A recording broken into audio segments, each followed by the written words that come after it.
తన వెంట వస్తున్న పోకిరిల నుండి తప్పించుకోవడానికి ఒక యువతి ఆందోళన చెంది ఆలోచించకుండా ఒక లోతైన లోయపైకి వాలిన చెట్టుకొమ్మ మీదకి ఏరివెళ్ళింది. కాని ఆమె వెనకవైపు ఊహించని గొంతెత్తిన శబ్దం వినిపించింది. చేతిలో తుపాకులతో వచ్చిన పోకిరీలు కాల్పులు మొదలుపెట్టారు. వాటిని చూసి భయంతో ఆమె కాళ్ళు జారిపోయాయి మరియు సమతౌల్యం కోల్పోయి నేరుగా లోయలోకి పడిపోయింది.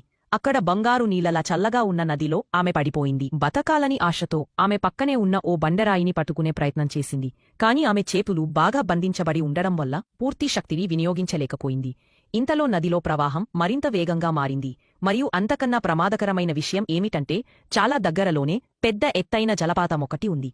ఆమె ఆగిపోకపోతే తప్పించుకోవడం అసాధ్యం. ఆ సమయంలో ఆమె చివరి శక్తిని ఉపయోగించి ఒక పాడైన విమానం ముక్కను పట్టుకుంది. కాని ఆమె అప్పటికే జలపాతానికి అతి దగ్గరగా ఉంది. ఆమె సరిగా ఊపిరి కూడా పీల్చకముందే ప్రవాహం మళ్లీ బలంగా ఢీకొంది మరియు ఆ ముక్కను వదిలేసేలా చేసింది. తప్పించుకోలేనని అనిపించిన ఆ సమయంలో ఆమె ఒక్కసారిగా గాల్లోకి ఎగిరి విమానం రెక్కను పట్టుకుంది. అది ఒక అద్భుతంలా అనిపించింది. కింద ఉన్న లోతైన లోయను చూసి బతికే ఆశ తిరిగి మళ్లీ ముడివేసింది. ఆమె లోతుగా ఊపిరి పీల్చి తనను రెక్కపైకి ఏరగలిగింది. కాని ఇంకా ఊపిరి పీల్చకముందే రెక్క నుండి చర్చర్ అనే శబ్దం వినిపించసాగింది.